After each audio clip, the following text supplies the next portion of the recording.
Coba nih, Bapak Ibu sekalian, Ramadan ini ya, mungkin ada sisa, mungkin insya Allah 16-17 hari nih. Coba benerin makan dikit aja. Terjadi apa? Bersih tuh jiwa, jasadnya baik.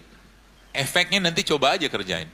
Masya Allah, beneran badan tuh kayak Anda tuh menjadi sosok yang baru. Gitu. Glowingnya tampak.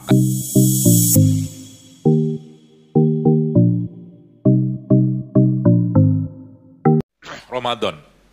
Jadi Masya Allah ya privilege-nya tuh luar biasa, besar. Ya, sangat besar. Jadi kalau tadi saya bilang 3 tadi adalah Quran, satunya itu adalah madu. Nah, maka dalam madu itu memang sudah jelas-jelas. Nabi sudah menjelaskan juga, Syifa ufi salatha, kata Nabi. Syarbatul asal. Syifa itu, kesembuhan itu ada 3. Syarbatil asal wa syartahtil minjam wa kaitina. Kata Nabi, kesembuhan itu ada 3. Yang pertama adalah minum madu. Di dalam madu itu terdapat kesembuhan. Dan Allah yang menjanjikan bahwa dalam madu itu terdapat kesembuhan. Tapi kenapa zaman sekarang orang takut minum madu? Ya karena madunya palsu lah, nggak murni lah, segitu-gitulah. Ya akhirnya sekian tahun dia hidup, begitu luar biasa susah dan sulitnya mencari madu. Akhirnya tidak minum-minum madu lama. Gara-gara apa coba? Gara-gara suuzon, curiga.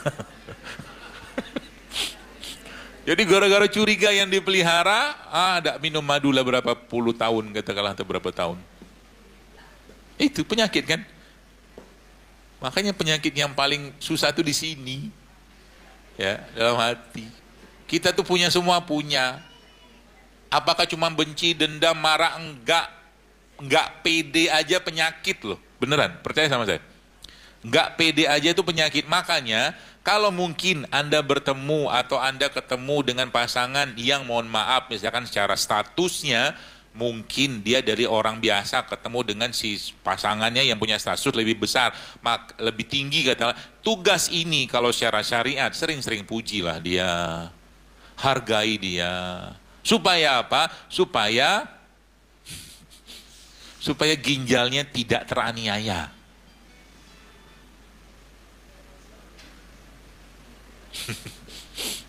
Ginjal tidak teraniaya. Karena setiap organ tubuh kita itu punya emosi kalau yang saya pahami. Ya. Kalau dia genetiknya punya kejujuran, contoh nih ya. Contoh ya, ada orang dia punya genetik kejujuran. Jadi nasab dia tuh orang jujur semua. Ya. Lalu tiba-tiba, bukan tiba-tiba, dalam perjalanan hidupnya si fulan ini bekerja di satu tempat yang tempat itu memaksa dia tidak jujur, maka gen jujur dia akan bereaksi di situ. Kalau nggak dipatuhin lama-lama apa? Maka jasadnya akan bereaksi. Jasadnya akan bereaksi. Macam-macam nanti keluhannya, kita lihat aja nanti. Makanya hati-hati, bekerja pun hati-hati. Kalau Anda orang jujur, bekerja di tempat jujur, mendingan jangan kerja situ. Yang tersiksa, jasad. Kok bisa? Oh Nabi udah ngomong. Kata Nabi SAW, ala wa inna fil jasad mudghah. Kata Nabi, izal sholat jasada kullu, wa izal fasadat jasada kullu. Dalam tubuh manusia terdapat segumpal daging. Kalau dia baik semua, dia rusak-rusaklah semua.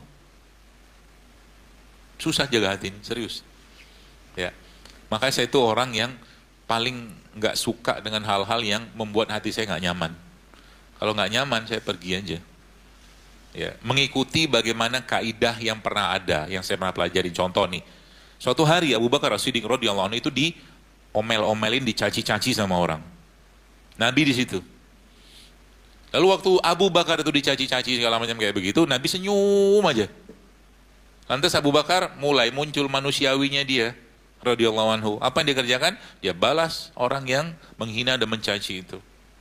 Ya dengan balasan yang tentunya versi sahabat kayak begitu pasti nggak sama kayak orang sekarang lah. Pasca dibalas sama Abu Bakar As-Siddiq radhiyallahu anhu itu, Bapak Ibu sekalian, apa yang terjadi? Nabi pergi. Ya, Nabi pergi. Terus Abu Bakar bilang, ya Rasulullah, bukankah aku berhak membalas? Kata Abu Bakar. Nabi bilang apa? Ya, Kau berhak membalas. Tapi ketahuilah, waktu engkau sedang dicaci, dihina, segala macam tadi itu, ada malaikat yang mendoakanmu di situ, dan aku pun ikut mendoakanmu di situ. Tapi waktu engkau membalas itu, maka malaikat itu pergi dan aku pun pergi, kata Rasulullah SAW. Gitu. Jadi ya benar, ya. Berarti kita membiarkan diri kita dicaci, yes. Cacilah. Asal jangan urusan agama. Kalau agama, wajib marah kita. Kalau kita, Nabi itu kalau marahnya urusan apa? Agama doang. Ya. Kurang jahatnya apa? Orang lagi sujud, mohon maaf, diletakkan kotoran di atas kepala. Kurang jahat apa coba? Betul. Dan yang luar biasa itu ada beberapa riwayat menyebutkan itu. Saya nggak tahu riwayat ini sahih atau tidak, tapi buat saya itu heart touching banget. Menyentuh hati banget. Ya. Di perang Uhud itu disebutkan kan Nabi kan berdarah tuh. Dalam riwayat yang saya baca itu ternyata Nabi menampung darah beliau itu, ya, entah diminum lagi, entah di apa, saya lupa, nggak tahu lah. Pokoknya intinya ditampung. Dan di situ sebutkan bahwa para sahabat itu bertanya, ya Rasulullah, kenapa engkau tampung darah itu, gitu kan? Kata Nabi, Allah tidak akan membiarkan, ya, kaum, ya, yang mereka itu berani meneteskan darah seorang Rasul dan darah itu tumpah ke bumi, maka Allah akan turunkan azab buat mereka semua. Jadi Nabi nampung itu supaya apa? Supaya mereka nggak kena azab. Itu Nabi. Coba, ya. Ya teladan kita kan beliau SAW, itu aja.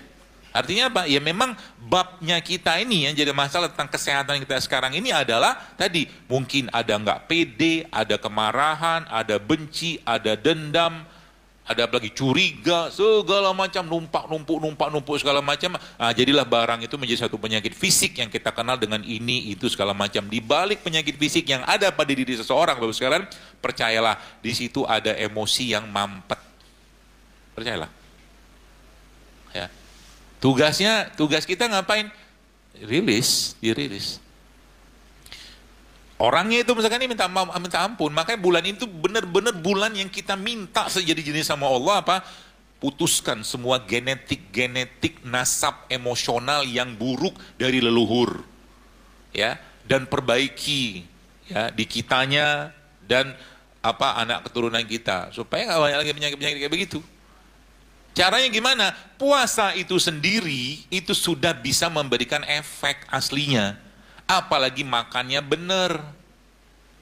Ya, sayangnya kita nggak memanfaatkan itu. Maka saya bilang tadi cuma pindah jadwal makan doang. Ya.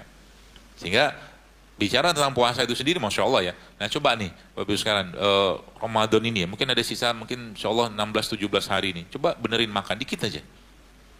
Ya. Dikit aja, nggak usah banyak-banyak. Siap nggak? Bener nih? Siap? Woi, bahagia saya, Allah saksinya, ya Allah, hamba-hambamu ini mau berubah. Bagaimana caranya? Gampang. Siap? Mendengarkan? Betul? Selama 17 hari ke depan tidak ada gula pasir. Siap nggak? Baru juga ninggali gula pasir aja susah minta ampun. Gimana mau jihad? Itu yang pertama. Baru pertama. Ada berapa? Ada banyak. Mau disebutin atau nggak usah? Tapi Allah saksinya loh. Artinya 17 hari ke depan Anda benar-benar nggak makan ini. Ya kalaupun makan cuman ya mungkin 10% lah. Sisanya makan yang benar. Sudah nggak usah saya jelaskan lagi mana yang sehat, mana yang enggak. Sudah paham lah kan? Udah dewasa semua kayak begini.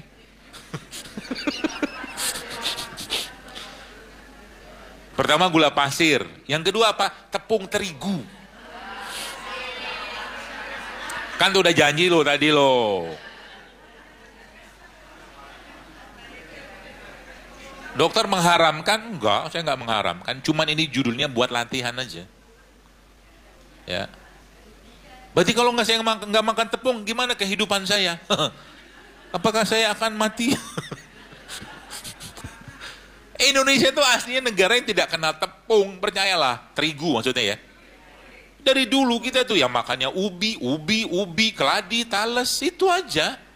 Jadi sekarang orang-orang pakai isu non gluten, oh gluten opo, kata orang-orang tua gitu itu. Wong dari dulu kayak ngombe apa mangannya ubi kok. Oh, gitu loh. Ubi itu gluten nggak? Nggak, ubi jalar, ubi singkong, itu kan non gluten semua. Talas, apalagi tadi kalau Anda yang lihat postingan saya tadi pagi tuh tentang talas. Udah lihat? Apa judulnya? Judulnya Tagosa. Talas goreng salah. Saya ceritakan sedikit apa-apa lah ya. Tapi kalau mau lengkap lihat di situ. Saya beli talas gitu kan. Si bapak itu bilang katanya ini talasnya ada dua, yang satu yang gembur-gembur agak-agak lunak, satu agak padat, dia bilang. Saya beli dua-duanya. Terus saya goreng, saya pengen goreng gitu kan biar crunchy gitu, nggak usah pakai apa-apa, direndam pakai garam doang, pakai minyak kelapa, saya goreng. Ternyata waktu saya goreng banyak, saya 3 talas itu saya potong sendiri, saya potong sejadi-jadinya gitu kan. Saya goreng, ternyata habis digoreng itu dia hancur lembut gitu kan. Ada memang talas kayak begitu, setahu saya, pengalaman saya. Goreng gitu kan, sudah lah barang bisa saya pikir bisa jadi crunchy gitu tanpa dikasih apa-apa karena sudah dikasih garam, goreng pakai minyak kelapa gitu kan, ternyata hancur dia. Udahlah saya saring lagi, saya ambil, akhirnya saya pikir nih apa caranya supaya ini barang bisa tetap saya makan. Saya blender lah, saya potong-potong cabai, bawang putih, bawang merah, kasih garam segala macam. Itu si talasnya tadi itu saya ancur-ancur, saya bikin kayak pergedel gitu, saya masukin semua itu, terus kasih telur, saya kasih tepung sedikit, tepung non gluten, saya goreng lagi, jadilah dia kayak nugget. Ternyata enaknya minta ampun. Versi saya, entah enak itu karena mungkin saya merasa itu kesedihan yang terobati dengan itu, tapi tetap enak. Saya cobain aja di rumah. Itu kan non tepung gitu loh. Kalau memang suka gorengan, udah di talas itu enak loh. Talas itu enak kalau digoreng, apalagi cocol pakai sambal. Iya kan? Buah-buahan gitu kan. Anggaran itu di split sedikit buat yang sehat-sehat. Jadi dibikin dua lorong takjil sehat, takjil tak sehat, misalnya gitu.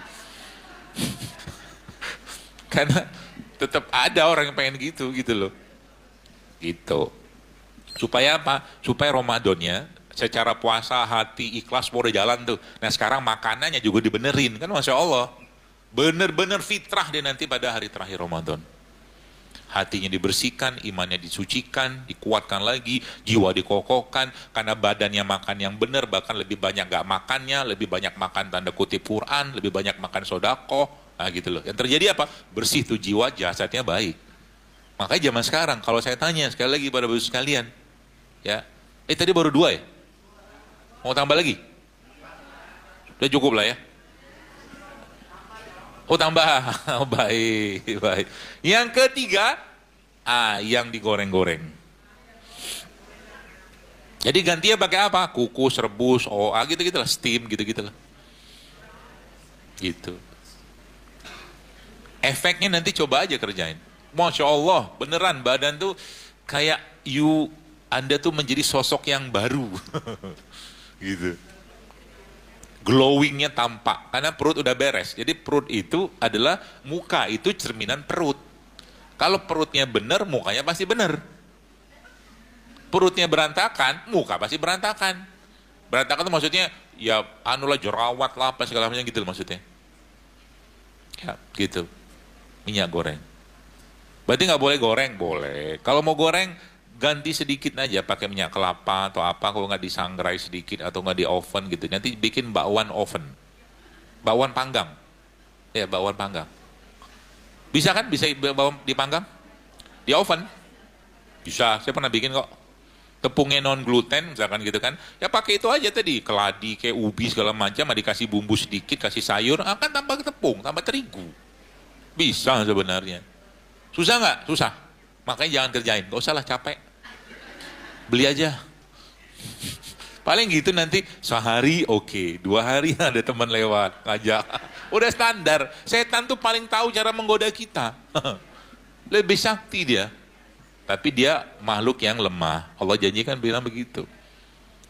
Gitu. Terus nanti gimana habis itu? Wah, nasinya dikurangi juga. Nasi dikurangi, lauknya dibanyakin. Proteinnya dibanyakin, sayur dibanyakin gitu loh. Gitu, gampang? Enggak. Serius enggak gampang. Percayalah, nanti coba lihat waktu nanti buka nanti. Enggak gampang loh. Ngomong ini aja gampang. Anda pikir saya menahan begini ini berapa tahun? Lama baru bisa. Kan ada khutuat setan di situ. Wa kulu mimma fil ardi halalan thayyiban, kata Allah. Wala tattabi'u khutuwati syaitan. Innahu lakum aduwwum mubin. Makalah yang halal dan baik, kata Allah Subhanahu wa taala, dan jangan ikuti langkah-langkah syaitan. Artinya, ketika orang makan tidak halal dan makan tidak baik, dia punya potensi untuk mengikuti langkah syaitan. Ya, titik. Jadi kalau bahasa guru saya itu ada iblis di piringmu menunggu. Itu. Karena mereka tidak ingin, makhluk itu tidak ingin Anda sehat. Kalau Anda sehat, imannya bagus, pasti amalan bagus. Nah, gitu kan. Makanya yang paling tidak menginginkan manusia itu sehat ya iblis. Setan. Gitu loh. Makanya ya saya itu ngomong di sana sini itu ya memang musuhnya bukan manusia, setan. Ya gitu. Tidak apa-apa, tapi Allah sudah kasih tahu bahwa setan itu lemah. Begitu ya. Jadi itu aja kerjaan. Jadi cara makannya gimana? Misalkan makan buah. Jadi sedikit kita mulai belajar gitu kan bagaimana cara makan yang benar. Karena kita perlu belajar. Contoh mungkin, wah saya kok sekarang malah badan nggak enak ya. Misalkan setelah minum jus, kata dia gitu. Ya jelas lah minum jus. Misalkan dia beli jus nanas. Jus nanas, nanasnya cuma 1,5 potong dari nanas itu kan. Isinya apa? Air, gula, kental manis. Ya wajar. Berarti makan buah tuh caranya gimana? Paling bagus ya dimakan, jangan di jus. Buah tuh dimakan. Cari buah-buah lokal aja, yang buah-buahnya itu kemungkinan tidak terkontaminasi. Contohnya apa? Nah, sekarang kan timun suri ini kan. Timun suri lah, labu apa itu. Atau mungkin rambutan. Rambutan tuh saya paling suka. Sebab apa? Setahu saya di Indonesia belum ada perkebunan rambutan yang disemprot-semprot. Tidak ada kan? Dia tumbuhnya organik itu, sejadi-jadinya organik. Makanya buah-buah kayak begitu tuh buah-buah yang tidak banyak kontaminasinya itu, maka buah-buah kayak begitu tuh relatif aman buat kita. Manggis juga, ada kan? Kalau jeruk zaman sekarang sebagian sudah dikebunkan. Jadi makanya kalau Bapak Ibu ingat, saya masih ingat banget di zaman SD SMP saya itu kalau makan jeruk itu, kalau saya kupas kulitnya itu zup, baunya itu kenceng banget. Sekarang kan nggak ada. Tadi malam saya makan cabai saya makan. Apalah cabai ini lematiku. Maksudnya nggak ada pedes-pedesnya. Makan gitu, saya nggak ada tahu gitu kan. Ada tahu, saya cicipin tahunya. Orang bawa, buka, saya makanlah tahu itu. Kemudian ada cabainya. Makan cabai, nggak pakai tahu. Nggak ada pedes-pedesnya. Nah gitu. Ya kenapa? Semprotannya minta ampun. Nah, gitulah. Baik, saya kira mungkin itu Bu sekalian sedikit spill-spillnya. Semoga sisa Ramadan ini ya kita bisa optimalkan dengan memberi lebih banyak makanan jiwa dan ruhiyah kita daripada makanan jasad. Kalaupun makanan jasad tetap kita berikan, maka panduan dan patokannya tadi, makanlah yang halal pastinya, makanlah yang toyib. Dan tidak perlu dijelaskan lagi yang toyib itu apa. Kita semua sudah paham sebenarnya. Ya, dari mulai tadi meninggalkan yang mengurangi lah katakanlah kalau nggak bisa meninggalkan. Ya, jadi misalkan Anda makan di depan itu di takjilnya itu misalkan ada gorengan-gorengan, situ ada arem-arem atau buras gitu kan, ya pilih arem-arem aja lah, kan nggak digoreng. Nah cocoklah sedikit pakai sambal kacang itu. Nah itu loh. Jadi mulai mengurangi minyak yang masuk kan gitu kan. Apalagi mungkin jamaah-jamaah yang memberi masjid juga misalkan ngasih tahu gitu ya. Saya itu udah bertahun-tahun ngomong kayak begini, tapi belum pernah ketemu masjid yang menyiapkan takjil sehat, belum ada. Sampai saya mikirnya lama-lama saya bangun masjid sendiri juga kalau gitu. Gitu ya. Tapi tidak apa-apa ya. Pelan-pelan kita belajar ya supaya ayo kita hargai badan kita ini yang Allah ciptakan dengan sempurna dan luar biasanya Bu sekalian. Ya. Supaya nanti sampai akhir kehidupan kita atau masa tua kita tetap bisa dipakai nih badan. Ya, karena kita menjaga kesehatan, karena kesehatan itulah investasi. Wallahu a'lam bishawab. Saya kira mungkin itu yang bisa saya sampaikan.